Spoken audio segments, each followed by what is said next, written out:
I swear to God, it's almost like we're professionals. At this, just 7 years in. And well. Oh, no way.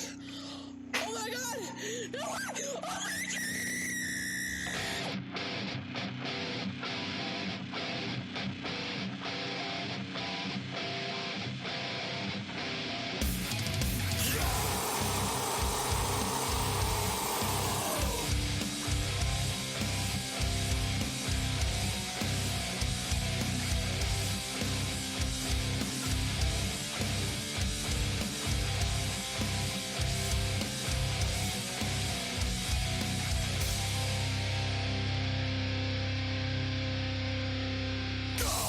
Welcome, everybody, to episode 134. It's a little weird now that we're doing them out of order. And I've probably already said that one was 134.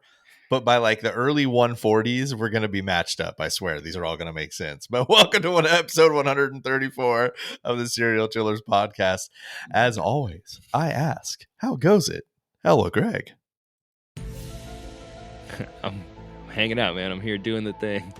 We're flying by the seat of our pants a little more on Wednesdays than we are on Saturdays. Let's just say that. No safety net, buddy. We're just out here. Out here doing it, man. I remember watching Robbie Knievel jump the Grand Canyon on Fox when I was like 11 years old. And that's how I feel every time we get out here without much of a plan like this. I didn't see that, but I do remember Bart trying to jump Springfield Gorge. So Similar. Yeah. Except for that when Robbie Knievel did it, I was like, oh, that's it. I felt gypped. It's just like this little tiny section of it. I was like, oh, well, what Bart did was more impressive. Yeah, even if he didn't do it, and Homer did. Yeah, he tried.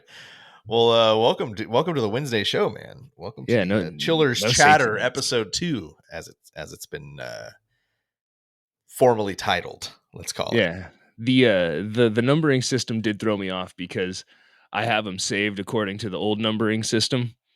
Yeah. So going through, I'm like, I looked at the last episode and I'm like, okay, what was the last? Wait, okay, I can figure this out. If you look on the master sheet that I made for us on either all episodes, I think I've put it there. If not, for sure. I prefer the notebook page that I have that looks like something out of A Beautiful Mind. Yeah. And the season 7 tab also has the correct.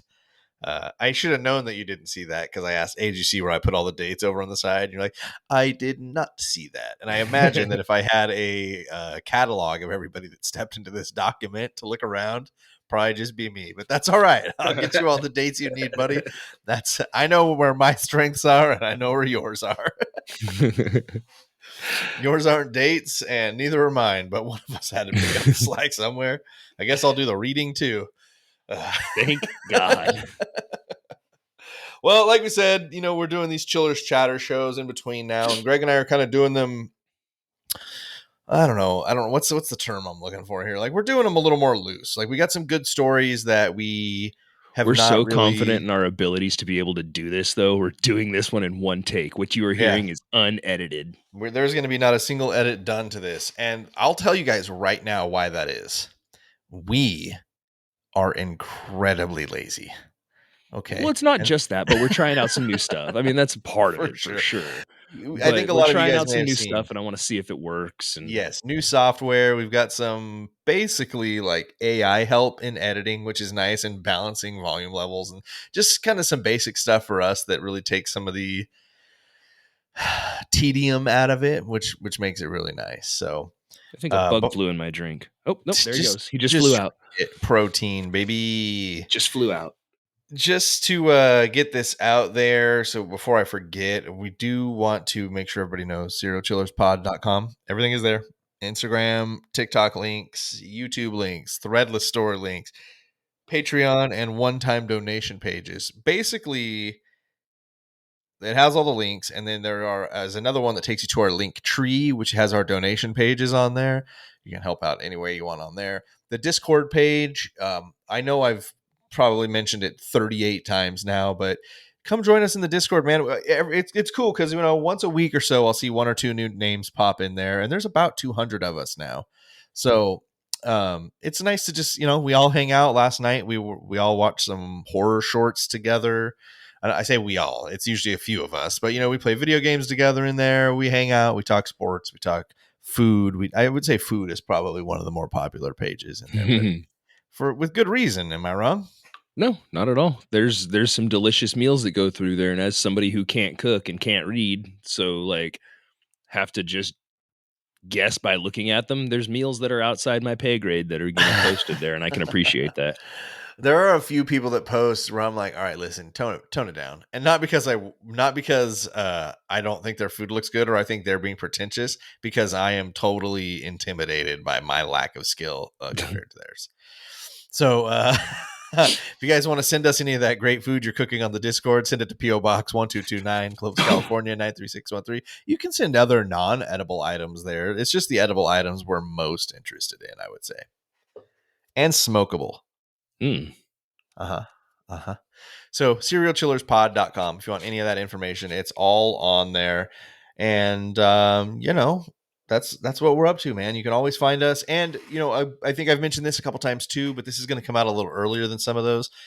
If you guys want to get a hold of us, especially if it's about like a Patreon issue or something where you want to get us immediately, send it to the email serialchillerspodcast@gmail.com or send it to the Google voice line, which you can call or you can text, which is 1-805-666-2513. Greg, you got a link for them too, don't you? Yes, you can find all of me at lonelyfanswith2z's.com. So we got a couple little stories for you here. Full disclosure, Kelly G has been hooking me up with the mini stories. Okay. So I haven't had to do a lot of Wednesday work. And I got to tell you, Kelly G already knows how much I love her. But geez, just having a little stack of Wednesday stories because like Greg knows, my wife is out of town for a month and a half right now, and time is very, very short. So these are providing me with such a relief. I can't even put into words how wonderful it's been. So thank you, Kelly, for help. And Greg also brought a fun little story that uses the word dirigible. So Greg, have you decided whether you'd like to go first or last? Yeah, because there's not a whole lot to this. This is just a fun little thing. And so like I saw an article about it and tried to find more about it, and everything I wanted to find about it was behind a paywall.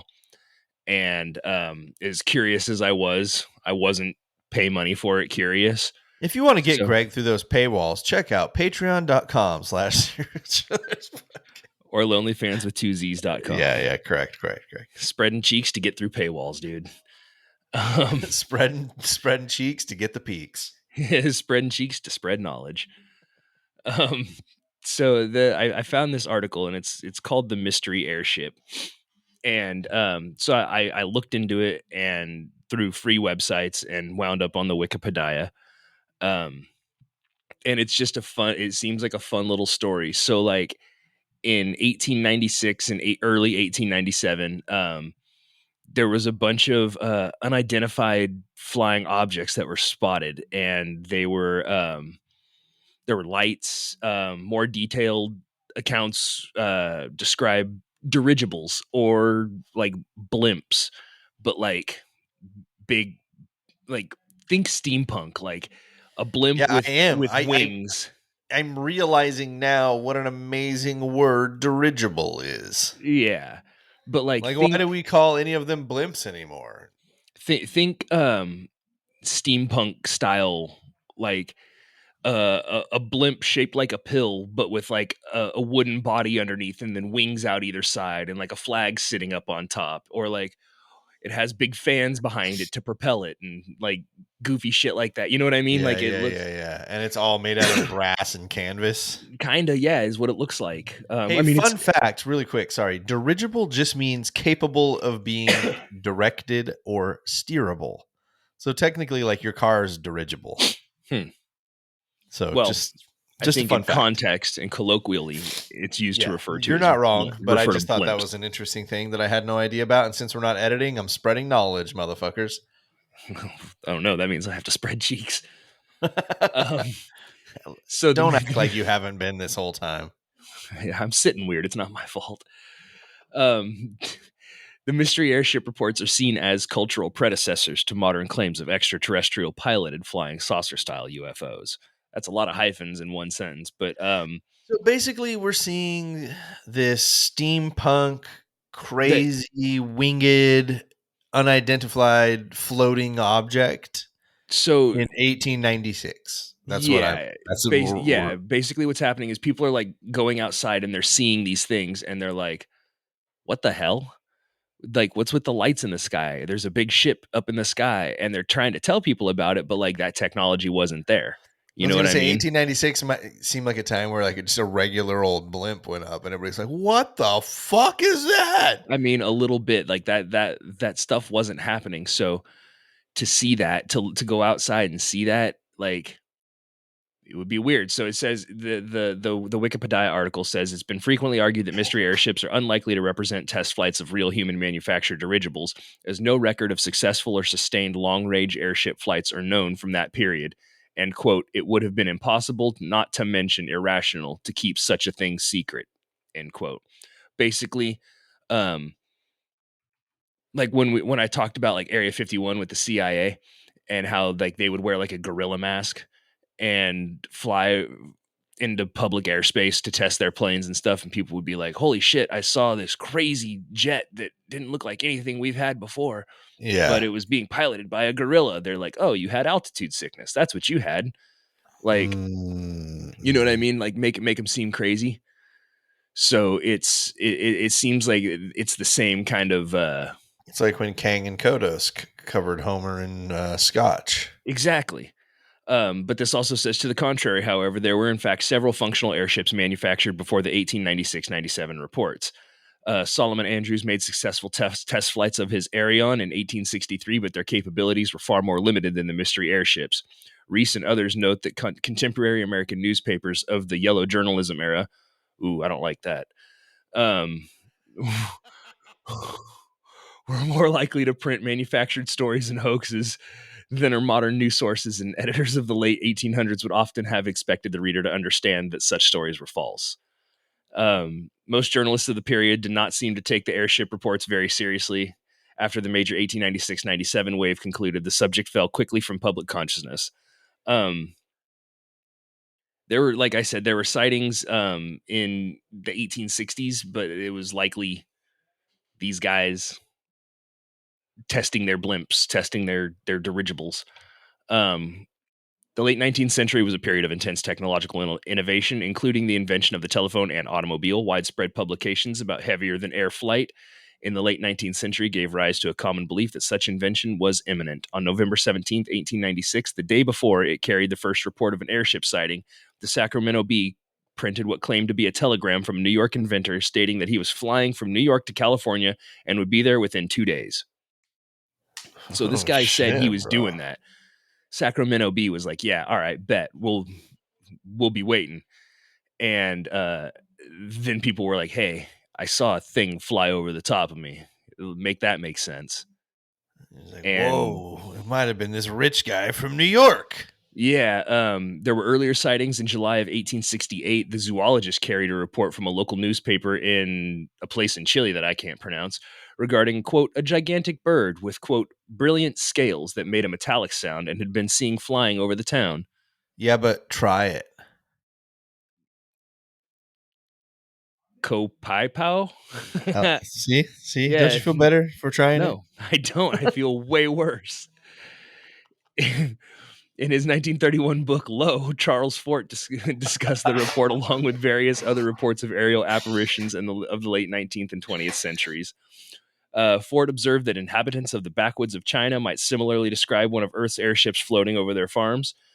Fort seldom mentioned any of the airship reports from 1896 and 97 in his works, although he had spent that time writing for some of the same newspapers that published the airship reports. So this guy was writing about them in kind of the same way that they were talking about like a helicopter contacting one of the uncontacted tribes. Like how would they explain that? You know what I Right. mean? Well, I've seen that one photo of like the tribes like throwing spears at a drone. Yeah. And You gotta like, imagine it's like it's or the fucking guy who was like, I'm gonna spread Christianity to these, well, yeah, they just like killed him. very uncontactable, violent tribe. The It's like, yeah, Rockefeller. is that who it was? It was a Rockefeller who did No, no, that. no, no, no. Like recently, just a couple Oh of yeah, years, yeah, that dude who rolled up on their coast. yeah. The island that everybody agreed to not go to. I like the theory that like later you see that photo of the Rockefeller like on the stand up like paddleboard with all of the natives, that like he Yeah. just became one of them. Like If not that you I'm like, oh, I want to see the Rockefeller succeed, but like no, at the if you same time watch I'm like, Archer, yo, that's pretty cool. if you watch Archer, there's a episode or a couple of episodes where he becomes a pirate king, and they kidnap an anthropology major, voiced by David Cross, and God, I they love me keep some him. David And Cross. then in a coma season, he's on a jungle island, and they David Cross is there again as it's very Michael Rockefeller. Huh. Um, but yeah, like the way that they describe these dirigibles was similar to the book Chariot of the Gods when he describes like a helicopter coming down to these uncontacted tribes. They would only be able to describe it as a like a bird with a bunch of eyes because it flew, it had windows all over it. You know what I mean? Like they don't have the word helicopter. Yeah, Right. you know what I mean? Like, I read a book. It was like a comical satirical book where Jesus came back to like modern times, mhm. and that was one of the things that, like he had such a hard time describing an airplane.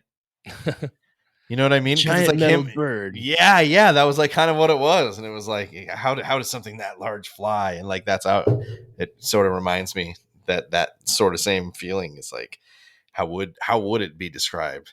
So this says on July 29th of 1882, witnesses in Louisville, Kentucky saw a flying object described as, quote, a man surrounded by machinery which he seemed to be working with his hands, end quote, Like a mech suit? with wings protruding from his back. Merely a month later, a similar sighting happened in New Jersey.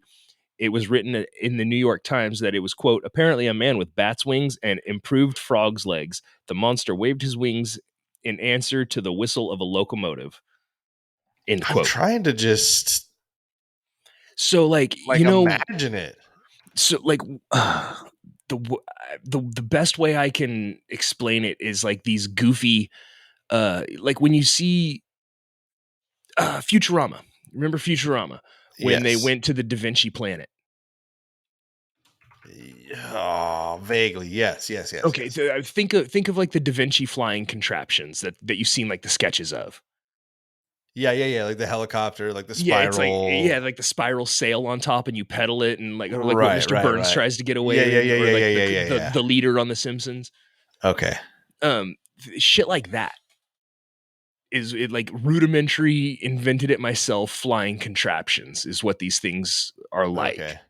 like. Well, when you first described it, it legit sounded like a mech suit, and then you were like, "Oh," and then it had like wings sticking out of it. It's like an angelic mech suit. Yeah, well go to this Wikipedia. It's called Mystery Airship.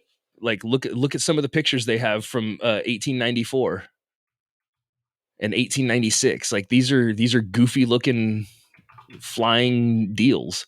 I love the World's Fair style like inventions of the times from the That's early exactly 1900s what and these stuff. are, dude. Yeah, that's Like awesome. I mean, even William Randolph Hearst came out and was like, "This is fake news." But I don't trust that guy because he made pot illegal. Yo, one of these is cool as fuck. Dude, these all are. Yeah. So I mean, anyway, that it's not like obviously not like a substantiated story or anything like that. It's just interesting that like these were like the UFO sightings have been going on longer than I was gonna UFOs say, have I been mean, in the technically they are legitimate UFO sightings too, right? Because at the right. time they're And unidentified flying objects. I mean, people said that they saw pilots, like reports of the alleged crewmen and pilots usually describe them as human looking, although sometimes the crew claimed to be from Mars. Like, Like it's just why does it have to be Mars? Why did Mars get the rap for like because it's invading Earth? closest. Yeah, I get it, but like It's closest, and what if we're it limiting was? them to being like, oh, we got to get the next planet over. What if we? Well, I mean, you got to pedal your airship. It's got two big fans on the back that operate off your bike pedal. You know what I mean? It's true. You use 2 penny farthing bikes and like 4,000 And square feet of canvas to make this thing. there's only one stop for food on the way, and it's at the moon for cheese. Exactly. It's just the guy with the rocket in his eye. But yeah, I thought that was cool. It was like it feels like a old timey UFO sightings, and I feel like Greg of the time would be there in a wool suit, just being like, "This is insane," and then going back into an opium den or whatever. I was just gonna say, I hate to say it, I don't know. I think like you would have been so eccentric in the time. Oh that yeah, they absolutely. would have just locked you away. Mm-hmm. You'd have just been put away Just deep somewhere at the window of my insane asylum. Unless you Did you lucked see out that and ship just fly ended, by? unless you just lucked out and ended up being like an opium den guy. In which case, anytime you mention seeing a UFO, they'd be like, "Oh yeah, of course." Yeah. But God, here's the worst in part. the time, I would have had to have been rich to be as eccentric as I would have been. Here's the worst part for being the early 1900s, and I know how much you hate this. You would have almost 100% been referred to as Gregory. Yeah, and I would have been a serial killer. Just that alone would have made me, would have flipped me. I would have used my winged mech suit to bring down everybody. I would have dropped dirigibles left and right. Just like a mothership unloading others. Just prototype Iron Man suit. It made appearances in California too. Like interesting. Yeah, so well, you said Sacramento. Yeah. Like it flew from New York. So the 1896 wave, it says the first wave of airship sightings took place entirely along the west coast of the United States from November 17th to mid-December 1896. Many newspaper accounts depicted the sightings as part of a transcontinental flight by the inventor. On November 18th, 1896, the Sacramento Bee and the San Francisco Call reported the first sighting, which had taken place the night before. Witnesses reported a light moving slowly over Sacramento on the evening of November 17th at an estimated 1,000-foot elevation. Some witnesses said they could see a dark shape behind the light. A witness named R.L. Lowry reported that he heard a voice from the craft issuing commands to increase elevation in order to avoid hitting a church steeple. Lowry added, quote, in what was no doubt meant as a wink to the reader, end quote, that he believed that the apparent captain to be referring to the tower of a local brewery as there were no churches nearby. So you just heard him yelling, "Bring up the nose! Bring up the nose! We're gonna hit the church!" And they're like, "It's a brewery," and he's like, "You think I don't know that?" And the guys on the ground are like, "Yeah, I think they were saying glorp glorp glee glorp. It definitely sounded like Martian to me." What did he say? Something something. I'm from Mars. Could it have been Venusian? No, there's absolutely no way. On November 19th, 1896, the edition of the Stockton, California Daily Mail featured one of the earliest accounts of an alleged alien craft sighting. Colonel H.G. Shaw claimed that while he was driving his buggy through the countryside of Lodi near Stockton, he came across what appeared to be a landed spacecraft. Shaw described it as having a metallic surface which was completely featureless apart from a rudder and pointed ends. He estimated a diameter of 25 feet and said the vessel was around 150 feet in total length. 3 slender 7-foot-tall apparent extraterrestrials were said to approach from the craft, emanating a strange warbling noise. Oh, shit. What year was it? Can you remember what year this was right now that he's 1896. Okay, so, and he's like in his little buggy. Yeah. Pulled by one horse or whatever, and he sees this like aircraft. Sees this metallic craft. So in my head, this whole time, I'm trying to like put myself there, and I'm like, we're from California, so when you're saying like Lodi, I'm like picturing the area in the 1800s. It's all farmland. It's exactly, it's beautiful. And he rolls up on this thing, and in my head, I'm like, oh, it's like some early aircraft. And then you tell me that some aliens, 7-foot slender. I'm like, oh, okay, that changes things a little bit. So the beings reportedly examined Shaw's buggy and then tried to physically force him to accompany them back to the airship. The aliens were said to give up after realizing they lacked the physical strength to force Shaw aboard. They supposedly fled back to their ship, which lifted up off the ground and sped out of sight. Now, this is 1896, so I can only imagine speeding is like 12 miles an hour. Yeah. But you know what I think is funny, too, is that they get out and they look at his buggy and they were like, nah, they're not smart enough. Let's go. Shaw believed that the beings were Martians sent to kidnap an Earthling for an unknowable but potentially nefarious purposes. Oh, they This has had been no idea about probes. Yeah, huh? their technology wasn't there. This has been seen by some as an early attempt at alien abduction. It's apparently the first published account of explicitly extraterrestrial beings attempting to kidnap humans into their spacecraft. My favorite The, part is that it's like, come with us. And he's like, I don't wanna. And they're like, come on. And he's they're like, like, I don't wanna. And he's like, we're definitely not strong enough to do this. All right. You don't have to. the humans are strong of will. The They just mystery sound like the light, turkeys from South Park, though. yeah, the mystery light reappeared over Sacramento on the evening of November 21st, 1896, and it was also seen over Folsom, San Francisco, Oakland, Modesto, Manteca, Sebastopol, and several other cities later that same evening, and was reportedly viewed by hundreds of witnesses.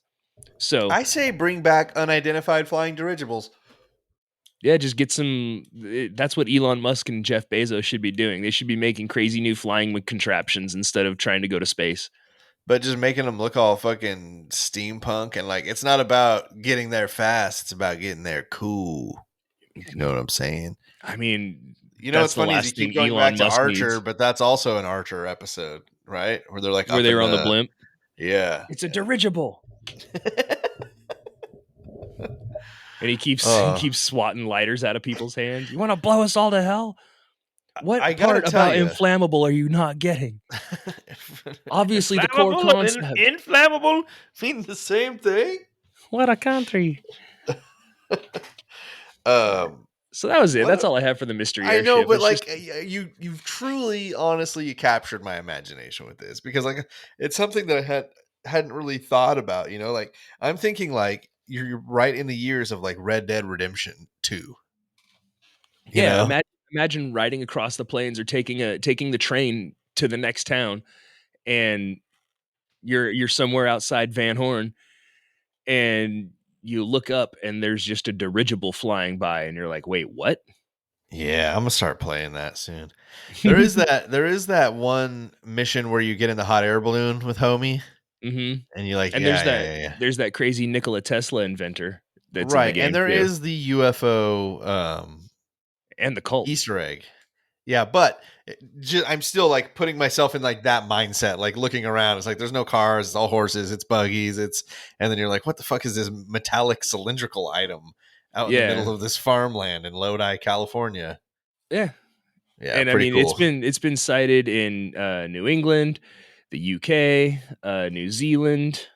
I So will save this photo. I'm gonna save it right now on my computer, um, and I'll post it to the Instagram when this episode comes out. Oh, it comes out in 2 days. So I'll post it to the Instagram in a couple of days. And because that one that's under background on the Wikipedia, I don't know if you have it pulled up or not, but yeah, yeah. that one is the coolest looking airship. Under background. Oh yeah, yeah. That's what I'm talking about. Like, look at that, Yeah, dude. yeah, that's fucking awesome. I love If you that. scroll down a little more under 1897 wave, that's the Okay. picture of the mystery airship. Like, Oh, okay. That's the like that's the what I was one that calling a mech suit. yeah, that's the one that like Okay. everybody was like, oh shit, that's the mystery airship. That's a medal. We'll post these photos for you guys so you can see them. But just check out Mystery Airship Wikipedia if you haven't seen it on socials by now. Cool Totally. story, Greg.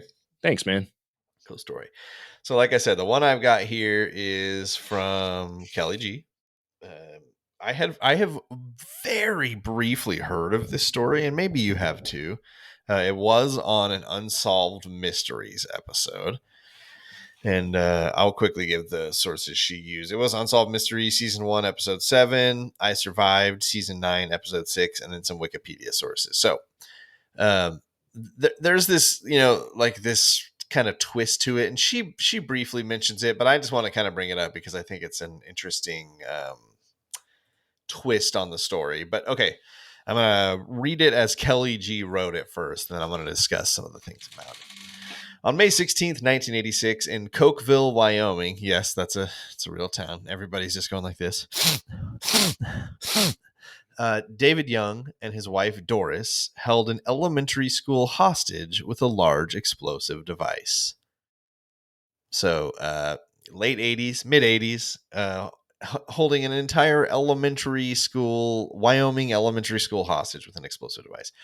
Population of Cokeville at the time was about 535, and it sat 6,191 feet above sea level that day. So cold as fuck. God, Wyoming at 6,200 feet. Jesus Christ. It's probably, this is Yeah, that May, sounds luckily, but pretty miserable. Yeah, but people live there all year long. yeah, that's true.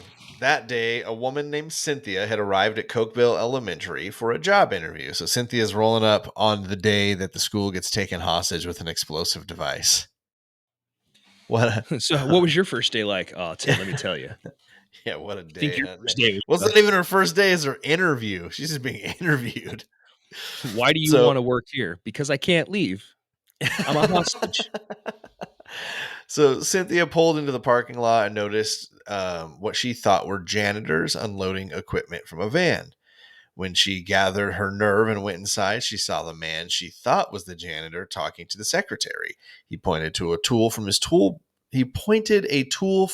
belt at her head, and she laughed and said, "New interview technique?" But the secretary had turned white like a sheet. She knew something was wrong, and the man said, "You've just walked into the middle of a revolution." So the That's a tool pretty. from this tool belt was obviously it was a gun. Oh, Yeah.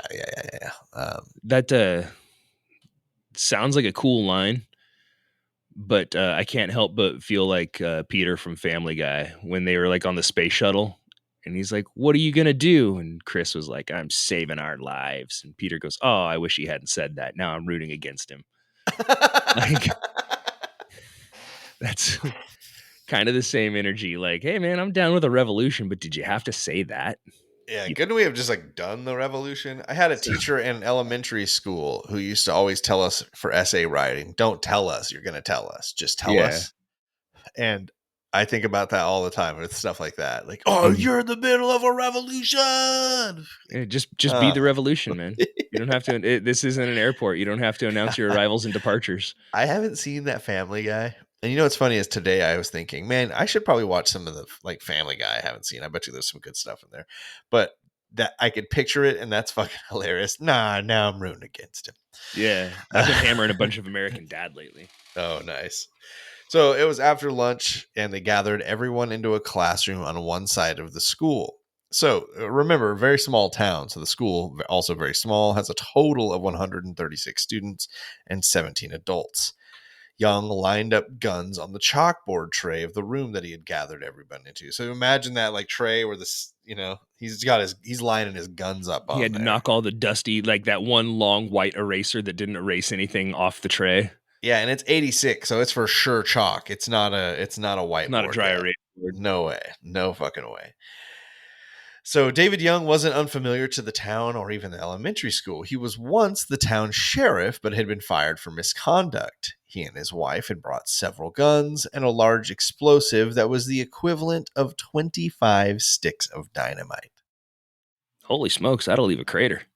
It was also controlled using a dead man switch. You familiar with the dead man switch? Yeah, they have Yeah, those on so trains. right. So, like, it's quoted here as designed to be activated or deactivated if the human operator becomes incapacitated. So, Yeah, so like they're usually like a pressure trigger, so you have to squeeze them, and if you let go of it, exactly that. Basically, theirs was a button. You're holding the button, and as long as you're holding the button down, then you're good. But if you drop imagine that your button, thumb gets tired, you just go to stretch it for a That's minute. Like, exactly what I was thinking about how poor that design was. Even squeezing your hand, like having something like I just want to go like this, like isn't oh yeah, it's like as soon it's as you like can't move, your nose itches. or it's Like like when you see someone crack. I don't know if you're like this, but if I see someone mhm. crack their neck, I almost instantly have to crack my own neck. Got to crack It's everything. yeah, it's one of I'm doing it right now, just talking about it. Yeah, It's one of those things. If I saw somebody like stretching their hand out, I wouldn't even think about it. But yeah. I didn't know that's what it was called. I was familiar with like the technology, but not with the Familiar with the concept. with the name Dead Man Switch. So That's also like the concept or the core principle from Speed. yeah, Like true. once the I bus think it that was couldn't slow called the down. bus that couldn't slow down.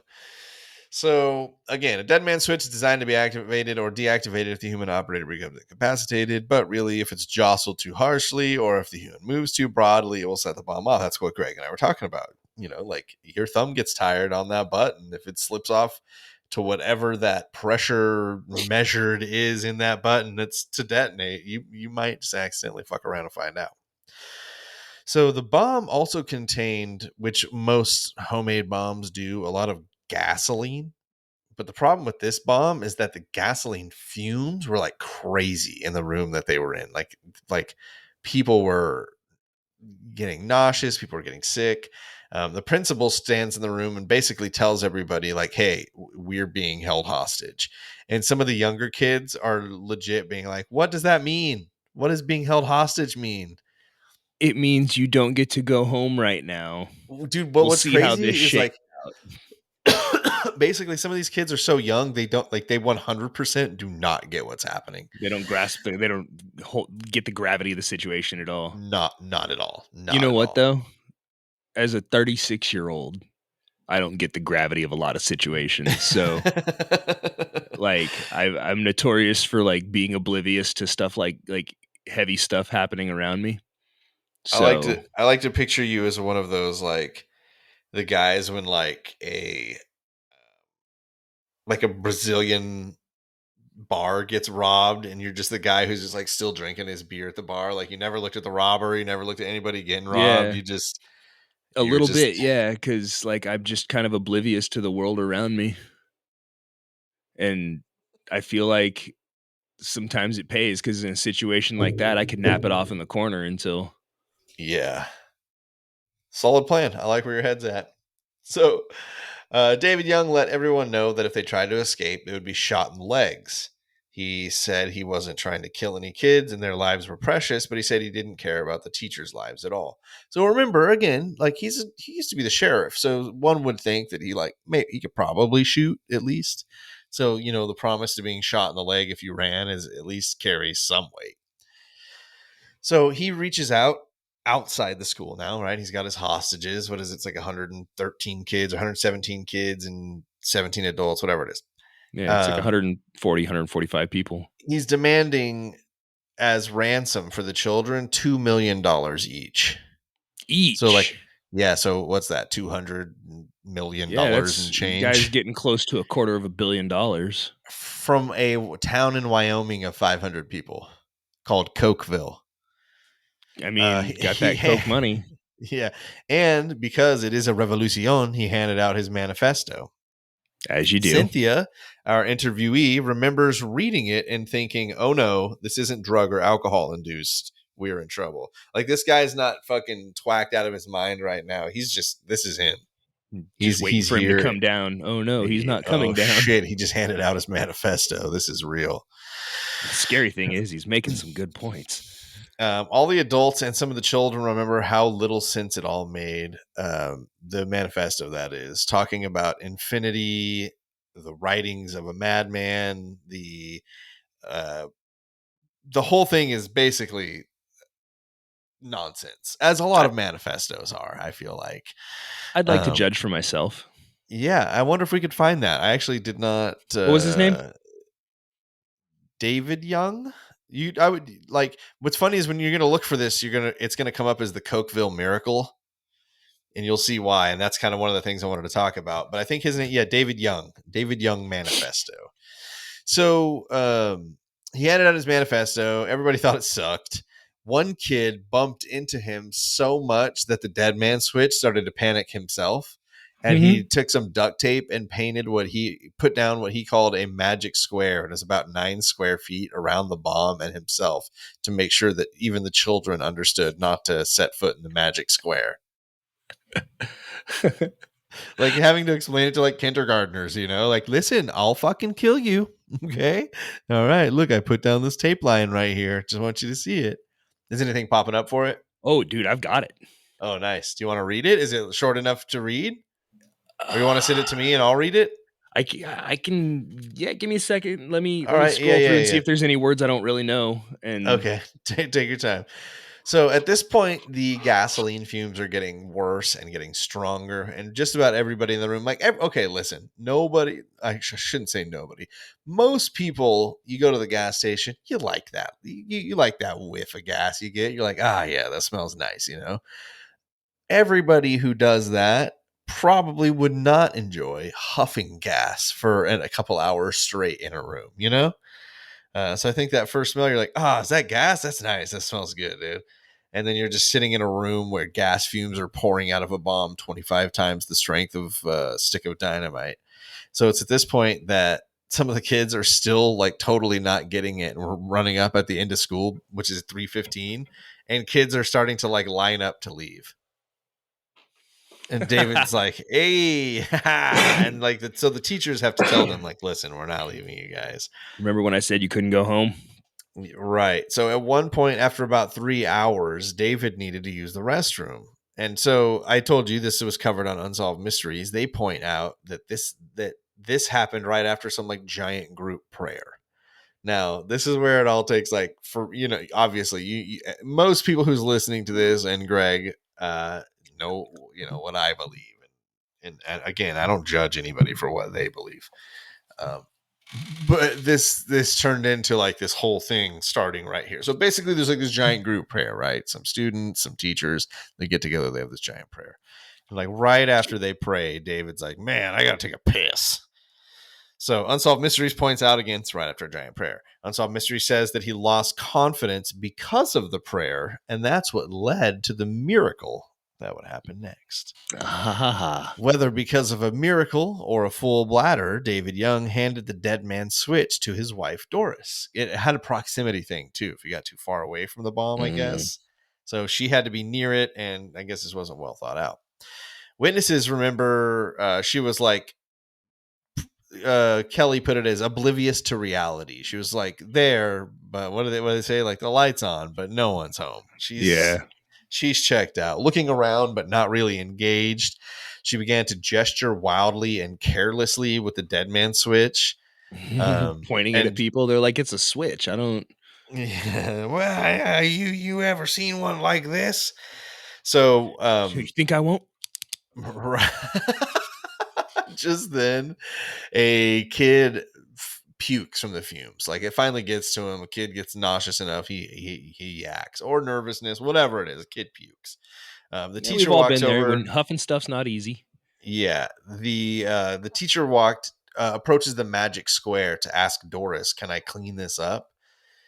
And as Doris turned to answer her, she either intentionally or unintentionally let go of the dead man switch. The explosion caused pandemonium. Some kids got out, but some were trapped. The smell of gasoline was unbearable, and shrapnel had shot off everywhere because the ammunition had caught on fire. So the thing is that I think I've got it in here somewhere. The entire bomb didn't go off. There was a malfunction in the bomb, basically like 1/7 of its power, which was still a lot. Remember, we talked about it was 25 sticks. So it was like 4 sticks of dynamite. That's a huge fucking bang. But from what I understand, by this time, basically everybody is over to like one side of the room and tucked away. And the side of the bomb that exploded was the side away from. Okay. So it was best case scenario of what could have happened. If you're gonna set off a bomb with a bunch of people around, that's the way to do it, I guess. Right. But the thing is that it caught on fire, and some of the shrapnel ammunition, they call it, was beginning to go off secondarily. Yeah. Because of the fire. So it wasn't like technically like the full explosion.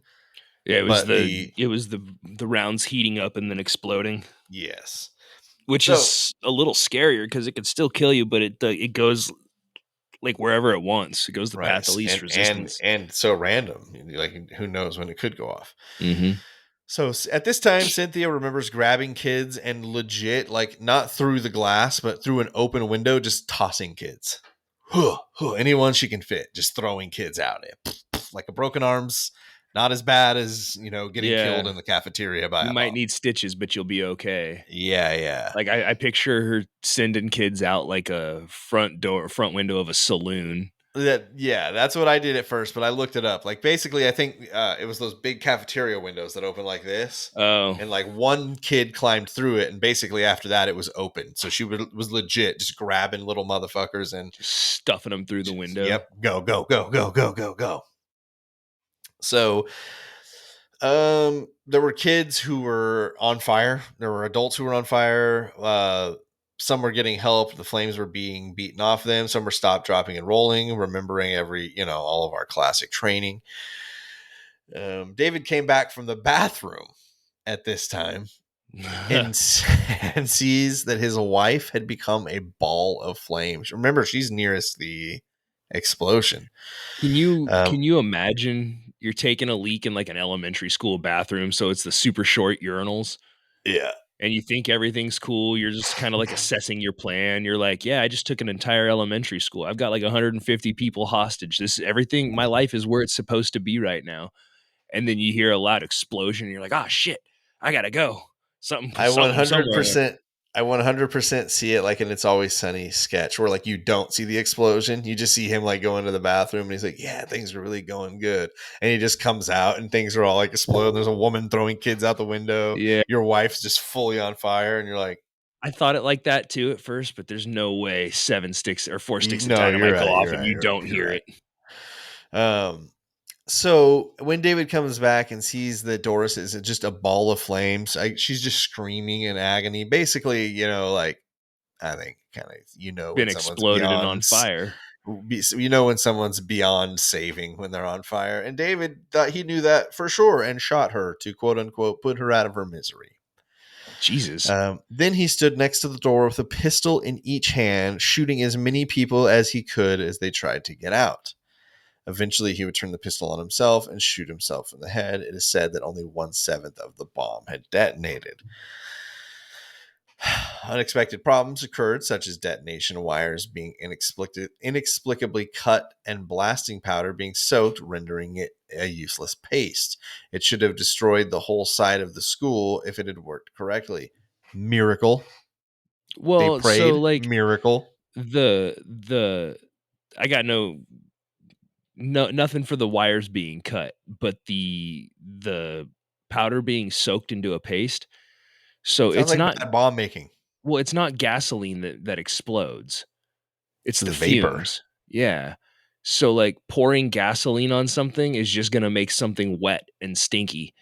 Like, you know what I mean? Like, especially Yeah. if you've been in a room for an hour, hour and a half or whatever, like you got the fumes everywhere. They've dissipated in the room, but like your stuff is still all wet. You know what I mean? Like I don't know. That's what that seems like to me, but who am I? I'm just some guy on the internet.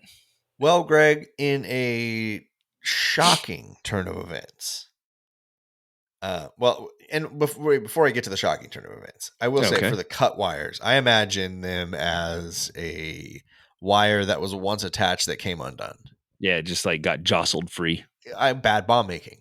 I Bad just think, bomb making. yeah, they tried, but they didn't do that good.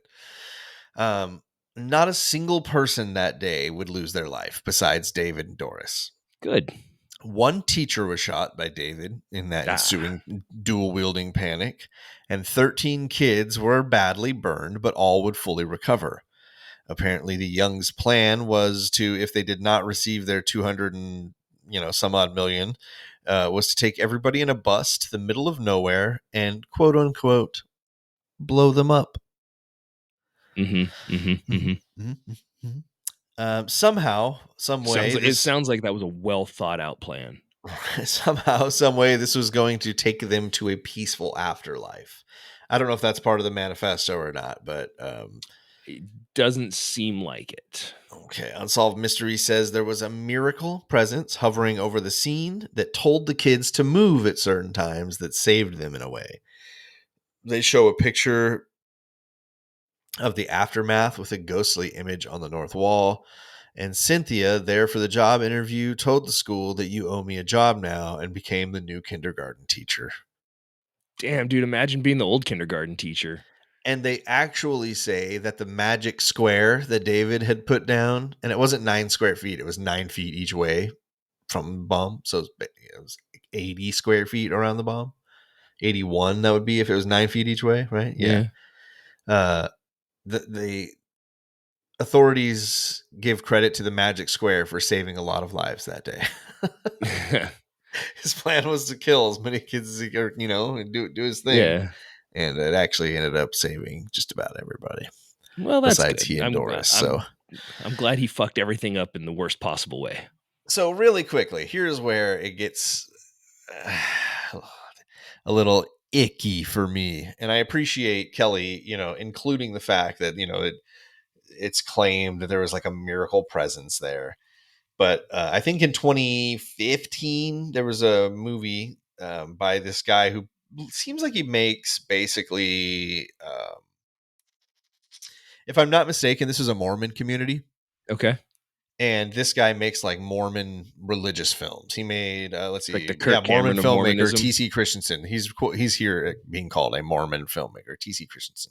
He Okay. made a movie called 17 Miracles, Ephraim's Rescue, Work and Glory, and then this one is called The Cokeville Miracle.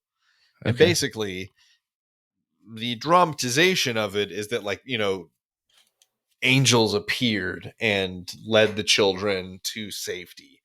But there are some children there who did claim to see like the adults who were wearing white that weren't the teachers, because like they were like, interviewed by police, and the police were like, oh yeah, the teachers, and they're like, no, the other adults that were wearing white.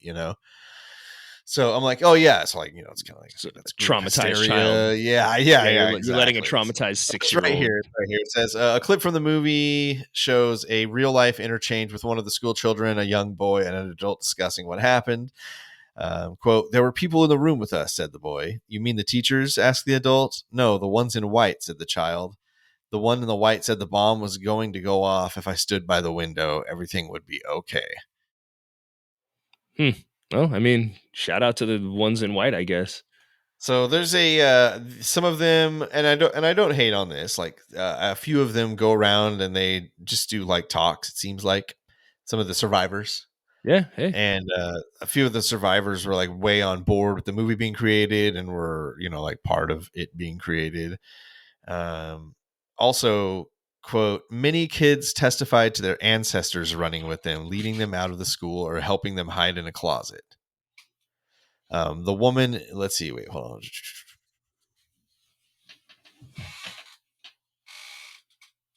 After the bomb went off, I thought one of the teachers at the school was helping me. I didn't recognize her, but she led me out by my hand and told me to go back. Later, in about the 5th grade, Johnson said that she was looking in a family photo album and recognized the teacher. It was her deceased aunt who had died several years before in the events of Cokeville. So a lot of these kids said they saw angels. Few of these kids said they saw like dead relatives That's leading wild, them man. Like, I leading them mean, to. I can't pretend to know. Yeah, you got nothing to discredit it with. And that's what Yeah. I'm saying. Like, and just because I don't believe it doesn't mean I don't believe that they believe it. And I don't and I take their ability to have that belief, and I will protect that with my goddamn every living breath. So, do you want some of this manifesto, or do you want the whole thing? I mean, how long is it? Um, maybe a page and a half, 2 pages. If you want to send it to me, I'll read it. I'll read the whole thing unless you feel like doing it. I can do it. All right, let's go. Yeah, do the whole thing. It's called 0 equals infinity. Seemingly some thousands of years ago, several individuals combined or perceived their combination and therein created man. This creation was and is a concept, a thought, or idea, neither right or wrong, left, but a way among ways. For the better part of the interim, for the better part of an interim, then, men played along with man, making love, fire, food, moors, children, gods, language, tools, wastes, etc. Combination of drivers, sorts, in almost many directions, purposes. Now people come and people go, but always as people, no longer as individuals from which people had risen or succumbed. Almost as frequently as people come and go, additional, more distant concepts from whatever reality is the individual that precedes them. Families, clans, tribes, villages, towns, cities, states, and civilizations make their brief passages and then leave the scene. These various combinations of man with their misspelled, and this is reproduced exactly as he did it. So these various combinations of man with their concepts of themselves invented war in order that any singular combination might achieve dominance over the other combinations. This came to pass as man attempts to preempt those rights of the individual. The individual remembers reality only in learned, rather than the original and innate, therefore false, responses to right. His combination's values, and wrong other combinations values differing from his own. Like it kind of goes on like this. I was just gonna say you don't have to do anymore. This dude sucks so hard. Well, no, here, like, so down in the middle, that our belief that the moon is something that we can put men on, or that a certain creed offers a unique conclusion, or that E equals MC squared is not wit more than that of a New Guinean tribe's concepts and rationales that have reserved its Stone Age culture into our world, leave the majority of us feeling wronged. Therefore, rather than learn the reality and limitations of knowledge, we refute truth with some age old axiom: bullets conquer stone axes. Note the bobbing heads of surrounding bigots, 99.9% of everyone, and return without doubt or question to selfish, self-centered, egotistical subsystems and social specific cultures from which we otherwise might free ourselves.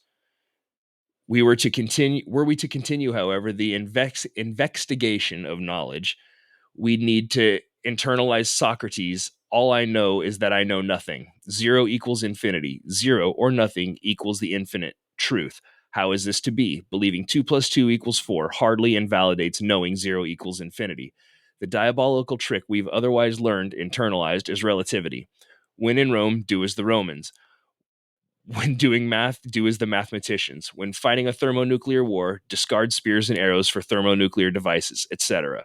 When 2 plus 2 equals 4, and that would have been no men, and there would have been no men put on the moon if it hadn't, it might as well just equal 22, or many primitive tribes frequently respond to thus to any mathematical concept above 3. Dude, this sounds like a guy who like It's so got too fucking stoned in college, boring. and he's just like, wait, how can we be if we're, you know what I If we're mean? Like, not, you yeah, know, like that's what this sounds like. how Sounds can like, we be if we're not? you know what I mean? And it's above all this, it says the following statement is David Young's philosophy distributed to Cokeville students and teachers the afternoon of May 16th. Similar copies were mailed to the press and the President Ronald Reagan. It's produced here exactly as written by Young himself, although his pape only allowed for a 3/8 inch left margin and ran off the page on the right side. His infinity symbols were hand drawn. Reagan smash. Yeah. Like it's nonsense. Yeah, It's I mean, literally, it did not make sense. As you read it, I was trying to yeah, and follow I'm not a good any reader, part of but it. so it ends with the line, we are all one and we came apart to do this for something to do in nothing and infinity. Yeah, I don't fucking know, man. So stupid. Yeah. So fucking stupid. Fuck you, David. I'm glad it was just you and Doris that died. Boom. Roasted. Face. Cram it in your cram hole, David Young. Thanks, Greg, for coming out. Yeah. Good story tonight. You like I said, you captured my I like a lot of nights I'll get bored and I'll just draw on my iPad. Mm-hmm. And I'm totally gonna be drawing a fucking dirigible the next time I do that. Sick, dude. Design some steampunk shit. Yeah, like it won't be specifically steampunk, just so I don't pigeonhole myself. But yeah, it'll have some feel. Watch that episode of Futurama where they go to the Da Vinci planet. Okay, all It'll right, it'll yeah, give you some more ideas. I like that. Anything special going on, buddy? Anything fun? Anything? How are No, you this enjoying is doing these episodes out of order like this? Is it?